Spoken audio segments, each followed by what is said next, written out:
siapapun dia, kalau positif, punya kemanfaatan, idenya bagus, kita bergerak. Dan nanti insya Allah nggak hari ini pemimpin yang kita impian tadi akan datang.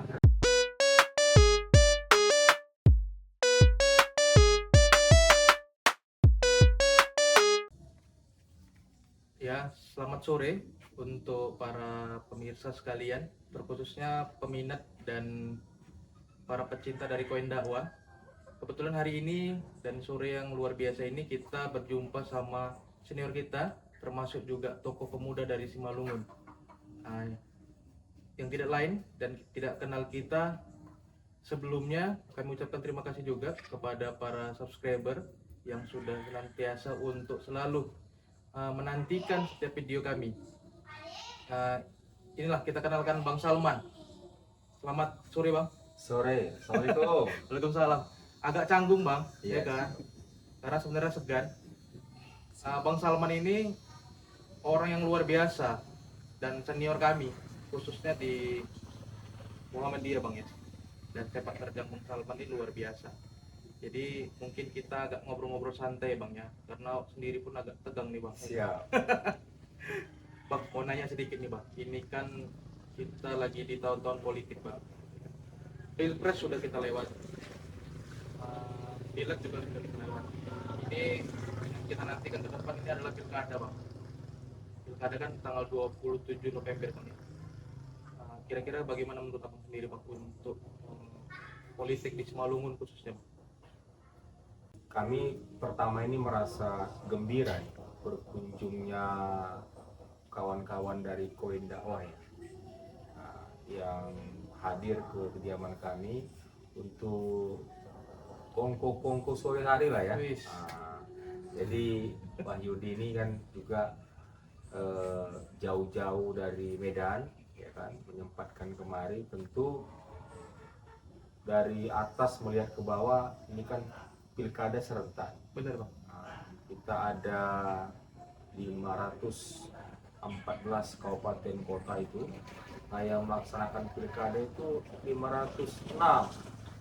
Karena untuk DKI Jakarta, karena dia itu wilayah administratif, dia nggak pilkada.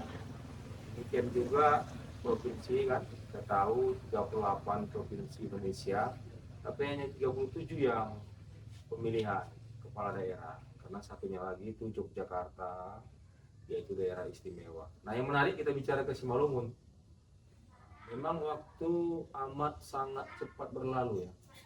Kita tahu dampak dari pilkada serentak ini ya belum tuntas 5 tahun periode kepemimpinan udah tersenggara pilkada. Ya sekira 3 tahun lebih aja nih untuk amanah Bupati Wakil Bupati Simalungun. Nanti Rabu 27 November kita sudah lagi-lagi pesta demokrasi. Tentu ini menarik lah, menarik untuk kita ikuti, kita amati, karena ini menyangkut sebenarnya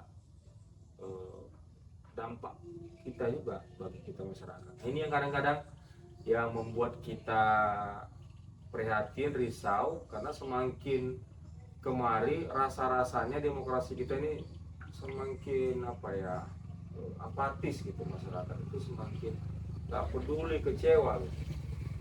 Dampak kecewaan itu jadi nggak boleh lagi, aspek kemanfaatan pilkada ini nggak dilihat lagi. Jadi ya rasanya udah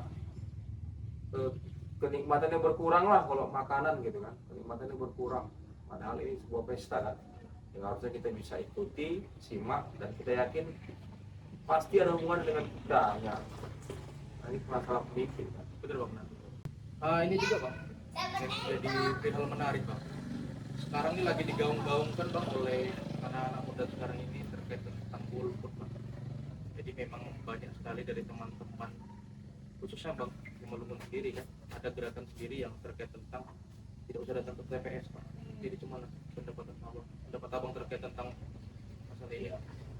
Kita tahu ya, pemilih itu kan hak ya, hak asasi tiap kita yang telah memenuhi syarat suatu pemilih, yaitu usianya 17 tahun atau sudah pernah menikah.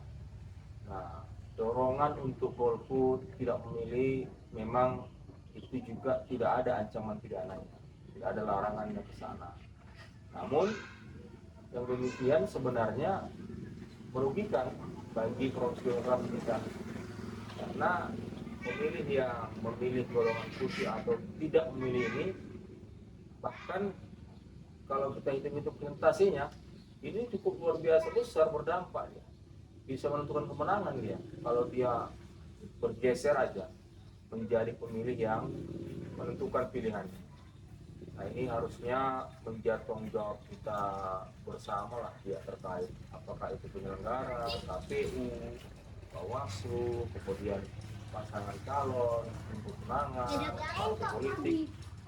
Ya melakukan pendidikan politik itu tidak hanya pada saat pemilu atau pemilihan aja, agar tadi rasanya itu, rasa untuk pesta itu ada kegembiraannya. Jadi nggak hanya ini rutinitas saja gitu. Sehingga Gen Z yang dimaksud tadi itu memilih jalan yang tadi, berjalan untuk golput aja lah, karena nggak berdampak ke orang kita.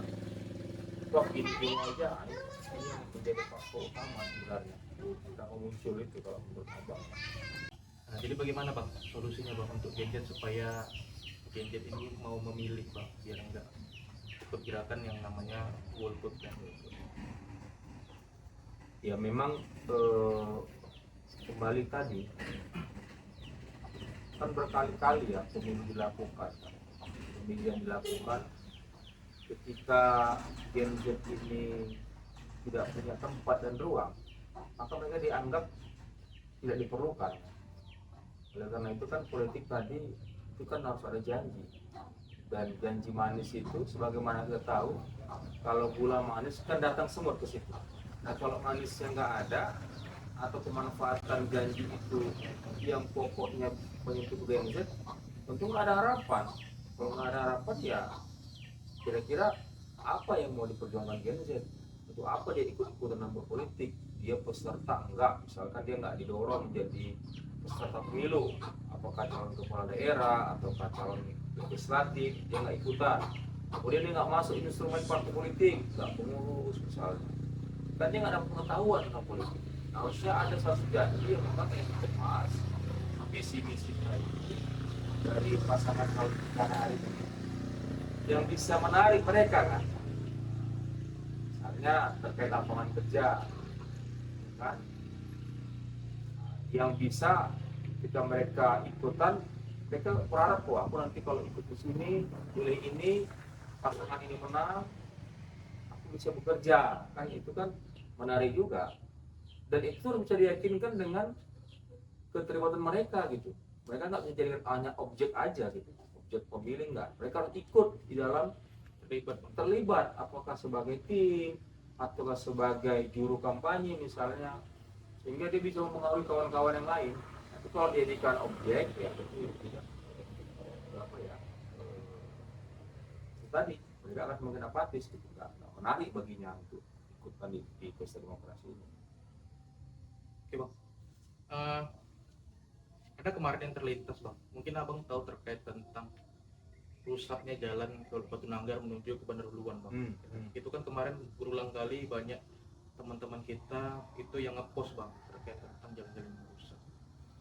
Mungkin pendapat Abang lah, kalau kami kan awam nih Bang, juga bingung kan, ini sebenarnya jalan kabupaten kah, jalan kecamatan kah, atau memang jalan provinsi ya gitu Bang. Karena sampai saat ini juga masalah ini kan nggak kelar-kelar nih Bang. Iya. Juga ada juga beberapa pihak yang juga menyalahkan perkebunan PTPN 4 ya Bang ya. Karena kan mereka terlalu banyak menggunakan akses itu. Gimana Bang pendapat Abang terkait tentang jalanan kita ini? Iya, infrastruktur jalan ini memang menjadi poin sensitif bagi seorang kepala daerah karena dirasakan di tengah-tengah masyarakat. Bener Bang. Apalagi jalan-jalan protokol utama seperti jalan kita kan hubungan tidak hanya 3 kecamatan kan, Bandar Uluan, Batu Nanggar, kemudian Pematang Batam. Sehingga kemarin waktu 1 Oktober itu kita membaca di beberapa titik ada tulisan-tulisan dari entah siapa yang buat, tapi pesannya ingin mengkritisi pemerintah ini, kami tidak perlu pemimpin yang berjanji atau bohong. Yang kami perlu adalah yang peduli terhadap jalan kami. Nah memang terkait itu mekanisme di berita ini kan berproses. Kalau kita lihat media sosialnya Pemkot Simalungun, di Dinas PU, mereka menjelaskan karena besaran jalan ini volumenya terlalu besar, maka mereka mengusulkan ini untuk ditampung di dana impres dari pusat. Dan di situ dijelaskan pengusulan telah dilakukan, proses dan harapannya bisa terlaksana baik tahun ini atau di tahun yang akan datang. Cuman kan masalahnya masyarakat kan nggak mau tahu itu. Bener Bang. Karena tingkat penerimaan intelektualitas kita kan beda-beda. Apalagi ini musim tadi kan musim pilkada kan, nanti dianggap janji lah, walaupun diterangkan di situ kronologis daripada apa yang dilakukan oleh Pemkab Simalungun. Jadi memang seharusnya nggak cukup sampai di situ, dibuka aja dengan masyarakat. Ya, kita pernah tahu ya, ada beberapa kepala daerah yang diundang viral karena mereka itu setiap waktu itu tidur di desa atau minat di kecamatan itu untuk mendengar aspirasi masyarakat. Ini kan bagus juga, karena kan pemimpinan rakyat itu sebenarnya bersamaan, dia berdekatan. Jadi nggak ada yang perlu ditutup-tutupi, nggak ada yang perlu disembunyikan kan, terkait apakah jalan provinsi, kabupaten, nasional, itu mutlak tanggung jawab kepala daerah yang hari ini kita ketika diberi amanah. Contoh misalnya, kalau jalan kabupaten ya ditampung di APBD kabupaten, kalau provinsi ya diusulkan, diperjuangkan di provinsi, kalau dia jalan nasional pun dia disampaikan ke nasional. Artinya kita di sini yang paham, yang tahu kan, nah, itu di mana anggaran yang masyarakat kan juga nggak mau tahu. Itu mau jalan provinsi kah, kabupaten kah, jalan negara kah, yang tahu dia nganter anak sekolah tiap pagi terganggu, orang belanja tiap hari terhambat, angkutan umum banyak yang rusak kan, kemudian becek dan sebagainya, banyak dampaknya. Harusnya pemerintah itu ya terbuka, transparan, kemudian dialog, ya kan, dengan masyarakat. Ini jawab aja gitu, jawab aja, sampaikan, dan harus berprogres dia. Kalau nggak bisa tahun ini, tahun depannya kapan gitu. Jadi nggak kucing-kucingan kan. Itu kan juga dinikmati bersama kan, uang kita juga yang untuk bangun itu, uang rakyat kan. Ini sebenarnya strategi Bang ya untuk para tim sukses ya. Mudah-mudahan obrolan kita ini didengar Bang ya oleh kawan-kawan kepala daerah kita. Dan harapan kita memang jalan yang ada hubung di antara Bonjola, Batu Nanggar, Bukan Batu ini juga kita selesaikan. Karena memang dari 2019 Bang ya, itu jalan juga belum ada perbaikan sama sekali. Karena memang beberapa kali dilihat di sosmed Bang, terutama di Facebook ini banyak kali teman-teman kita yang selalu menyinggung terkait itu. Apalagi kemarin kan Bang 1 Oktober kan, itu kan banyak pejabat-pejabat kita yang telah Jono kan Bang. Iya.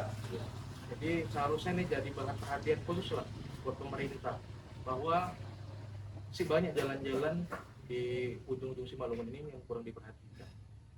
Mungkin kayak gitu Bang ya. Dan satu lagi Bang, terakhir pesan Bang buat adik-adik kita Bang, para remaja-remaji, khususnya buat Gen Z supaya mau milih Bang. Iya. Jadi begini, kalau ada kekecewaan kita terhadap sesuatu itu harusnya kita jadikan motivasi untuk kita membuktikan dia maunya seperti apa gitu. Contoh, kalau kita kecewa dengan proses pemimpin yang 5 tahun yang lalu, ini saatnya kita hukumi, mau kita lanjutkan atau mau kita ganti, tergantung kita memandangnya seperti apa. Artinya jangan golput gitu, jangan golput. Kalau kita rasa pemimpin hari ini amanah, ya kita support supaya dia melanjutkan. Tapi kalau kita sudah rasakan selama ini tidak amanah misalnya, ya kita hukumi, pilih yang lain, jangan golput, karena golput bukan pilihan. Kira-kira gitu. Pilihan itu adalah hak suara kita, kan kita wakilkan kedaulatan kita yang kita yakini. Karena ini ya, ini beberapa waktu yang lalu saya lihat di media sosialnya beredar ini player-player yang pasangan calon ada di KPU atau juga ini kan memang ada logo KPU di situ, visi misi dari 2 paslon ada di Simalungun hari ini. baik nomor 1 dan nomor 2. Misal nih, nomor 1 itu pasangan Pak Radiapo dan Dr. Aji. Visinya rakyat harus sejahtera. Misinya meningkatkan kesejahteraan rakyat melalui pendidikan dan kesehatan yang berkualitas. Kemudian mendorong pertumbuhan ekonomi inklusif dan berkelanjutan. Yang ketiga, memperkokoh infrastruktur dan pembangunan wilayah berbasis kearifan lokal. Keempat, mewujudkan pemerintahan yang transparan dan akuntabel. Ini tadi ya. Yang kelima, melestarikan lingkungan hidup dan budaya. Ini visi misi dari pasangan Radiapo dan yang untuk yang nomor 2 ini Pak Anton dan Beni, visinya bersama semangat baru Simalungun menuju Indonesia maju. Visinya 1, membenahi seluruh infrastruktur pelayanan publik yang tersedia. 2, mengawasi seluruh proses pembangunan dan standar pelayanan publik secara transparan. 3, mendampingi masyarakat penerima bantuan subsidi. 4, menjadi solusi terhadap seluruh permasalahan yang hadir di tengah masyarakat. 5, membangun sinergitas dengan pemerintahan pusat dan seluruh stakeholder demi tersedianya anggaran pembangunan. Nah, ini kan jarang dibaca, ya kan? Maka walaupun kadang-kadang mungkin sudah kita baca ternyata pada ketika nanti sudah terpilih juga nggak sesuai, kan kita bisa menagih sebagai anak muda kan harusnya kritis dong, ya kan, sampaikan dulu bapak bilang visi misinya ini gitu, nanti kan akan ada debat publik terbuka. Nah itu juga menjadi peluang bagi anak muda untuk ikut di situ menyampaikan apa yang menjadi keluh kesah, jadi nggak boleh dibiarkan. Jadi memang visi-visinya jelas bang ya, Iya. dari kedua calon ini. Jadi memang udah nggak ada lagi alasan kita bang ya untuk tidak memilih sama sekali, karena memang maupun dari paslon 01 maupun 02 juga memiliki program-program yang luar biasa. Iya. Jadi pun seandainya kaum Gen Z dan juga mungkin teman-teman kita yang mengeluhkan kenapa waktu kampanye berbeda dengan sesudah menjabat, ya kita berbuat dengan kemampuan kita bang ya, bersuara dengan kemampuan, jangan kita bersuara di belakang bang ya. Iya. Sebelumnya kami ucapkan terima kasih kepada Bang kita, Bang Salman, sudah meluangkan waktu bersama kita. Dan ini juga ada apa bang ya, penyampaian hati nih bang, untuk abang khususnya kan. Karena memang diakui abang ini termasuk sosok yang luar biasa dan sosok yang kalau kita bilang bang, abang ini sebenarnya layak bang untuk menjadi wakil bupati sebenarnya. Jujur nih bang, ini harapan sih bang. Mungkin ke depan ada yang mungkin melirik dari Bang Salman ini ya kan, dan juga harapan kami bang sebagai adik-adik abang khususnya kan, walaupun mungkin abang saat ini juga enggan ya berpolitik, tapi harapan kami abang jadi salah satu kandidat yang termasuk yang diprioritaskan, itu harapan kami bang. Dan selepas dari abang nanti ke depan di 2029 kami siap mendukung bang, insya Allah. Jadi Bang juga ingin closing statement ya. Itu juga pemimpin ke depan ya harus kita persiapkan hari ini gitu. Jadi kalau kita kecewa dengan hari ini misalnya nih, boleh kita ikut lagi berpartisipasi, belum ketemu juga. Ya ayo kita persiapkan. Ya kita mau kita seperti apa kan? Kita buat kan begitu. Apa kita ini? Pada kita pengelola bangsa ini kan. Kumpul-kumpul cerita, muncul ide kecil jadi ide besar, selanjutnya akan menjadi negara kan, tak ada salahnya. Yudika itu atau Ustadz Zenul, Ustadz Indra dan kawan-kawan yang lain, siapapun dia, kalau positif punya kemanfaatan, idenya bagus, kita bergerak. Dan nanti insya Allah nggak hari ini pemimpin yang kita impian tadi akan datang, kira-kira gitu. Jadi kita tetap ikhtiar, tetap jalan, bergerak. Jangan biarkan kondisi ini tetap seperti ini. Kalaupun perubahan tidak terjadi di zaman kita, tapi Allah kan catat, Tuhan catat kita ikut serta di rombongan yang membuka jalan ini. Nah, entah kapanpun itu, mungkin nanti lahir pemimpin yang memang tulus, ikhlas, dia rela mengorbankan semua kos politiknya, tapi ketika terpilih tidak memikirkan untuk kembali kosnya. malah ikut berkorban lagi untuk kepentingan masyarakat. Karena kan kita tahu besar sekali kan kos politik ini kan. Iya, benar. Nah, dia ikut di sana tapi udah menang, itu nggak dia pikirkan bakal kembali, dia berbuat benar-benar ke masyarakat. Ada orangnya, ya kita yakin ada, pasti ada gitu. Kapan itu terjadi? Dari sekarang kita mulai diskusinya. Kita dorong, kita berdoa sebagai keyakinan kita beragama, kita minta sama Allah supaya Allah datangkan pemimpin yang kita rindukan itu. Dan karena memang pemimpin yang adil itu ya tentu dia diharapkan hadir di walaupun memang sangat luas dengan kondisi kita yang hari ini, dia butuh banyak yang diperhatikan, utamanya gadget yang sedang kita bahas hari ini. Mungkin itu. Terima kasih Bang sebelumnya. Closing statement hari ini ya, ini luar biasa sebenarnya dari Bang Salman, khususnya juga buat kaum Gen Z.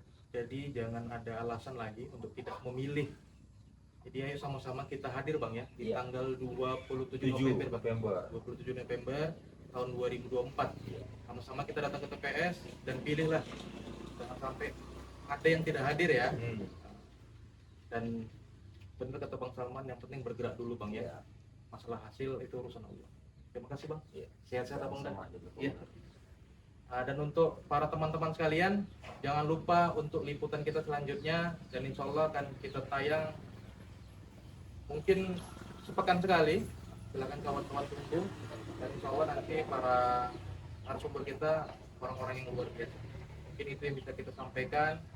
Assalamualaikum warahmatullahi wabarakatuh. Waalaikumsalam warahmatullahi wabarakatuh.